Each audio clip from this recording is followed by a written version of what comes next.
৭৬ নম্বর 2028 সালের গ্রীষ্মকালীন অলিম্পিক কোন শহরে অনুষ্ঠিত হবে? উত্তর হলো এ, প্যারিসে। ৭৭ নিচের কোন দেশটি ভূমধ্যসাগরের তীরে অবস্থিত নয়? উত্তর হলো সি, পর্তুগাল।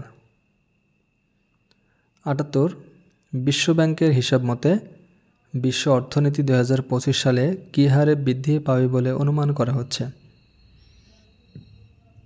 উত্তর হলো সি, 2.3% হারে।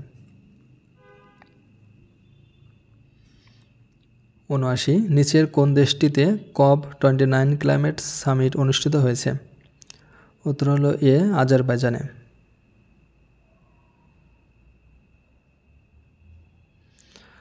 COP29 2024 সালে অনুষ্ঠিত হয়েছে আজারবাইজানে এবং COP30 2025 সালে ব্রাজিলে অনুষ্ঠিত হয়।